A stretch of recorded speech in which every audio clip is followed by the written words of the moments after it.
अस्सलाम वालेकुम student. Okay, and respiratory system हम लोग कर रहे थे। रेस्पिरेटरी सिस्टम को मैंने आपको डायग्रामेटिकली बताया था।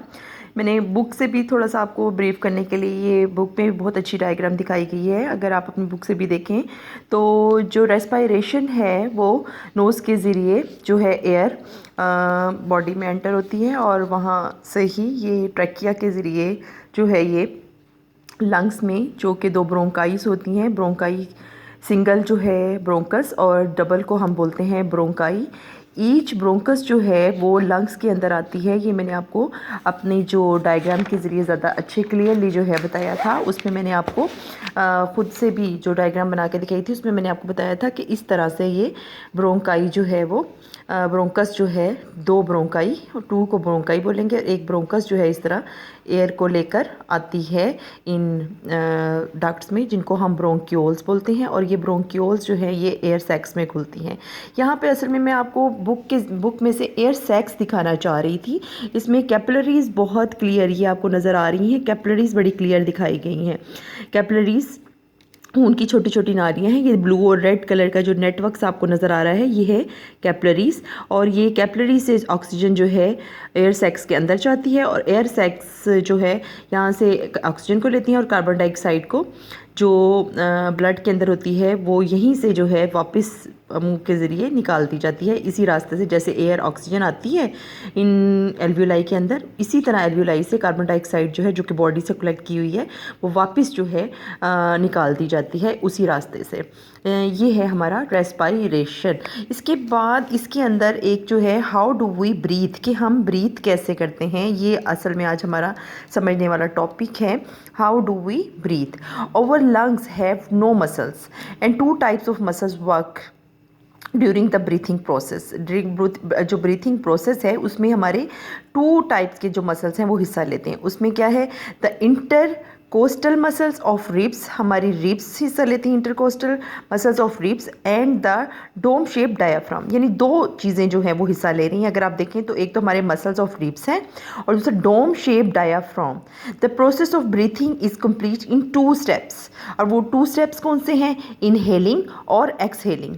कौन से हैं, 2 प्रोसेसेस, इनहेलिंग और एक्सहेलिंग। इनहेलिंग में क्या होता है, when the intercostal muscles pull over ribs outwards and the diaphragm contracts, the air enters the lungs, it is called inhaling।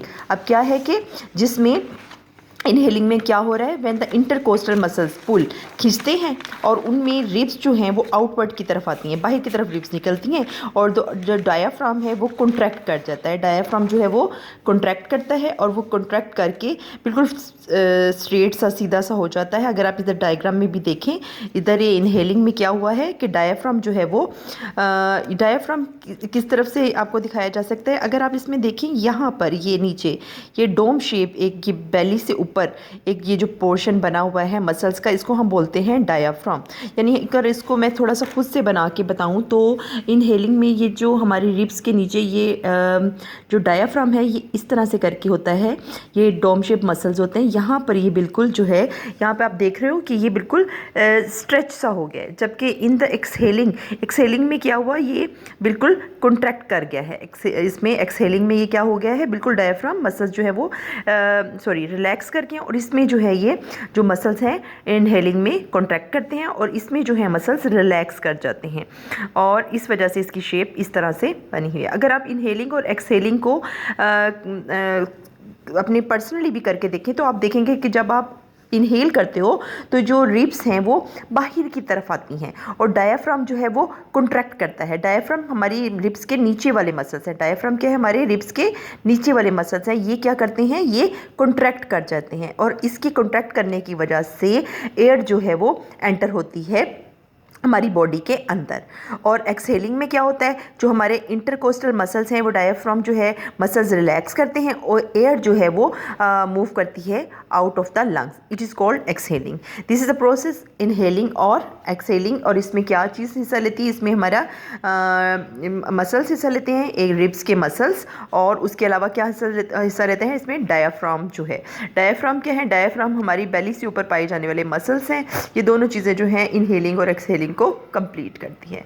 इस तरह ये हमारा हो गया रेस्पिरेटरी सिस्टम कंप्लीट। इसके बाद जो है हम अगला टॉपिक जो है इसमें इसकी जो है एक कंबस्चन यानी कि जो बर्निंग और जो है जो रेस्पिरेशन है इसके अंदर जो है हम उस टॉपिक को करेंगे। और उसके अलावा जो है डिसऑर्डर ऑफ रेस्पिरेटरी सिस्टम है इंशाल्लाह आप वो नेक्स्ट टॉपिक में हम उनको करेंगे। पहले तो हम जो बर्निंग है और जो रेस्पिरेशन है उसके दरमियान में कंपैरिजन करेंगे कि ब्रीथिंग में और जो है बर्निंग है उसमें क्या कंपैरिजन है। अगले टॉपिक में इंशाल्लाह अगले लेक्चर में इंशाल्लाह हम इन दोनों को डिस्कस करेंगे। उसके बाद हमारा ये चैप्टर में डिसऑर्डर्स ऑफ रेस्पिरेटरी सिस्टम होंगे इंशाल्लाह ताला। अल्लाह हाफिज़।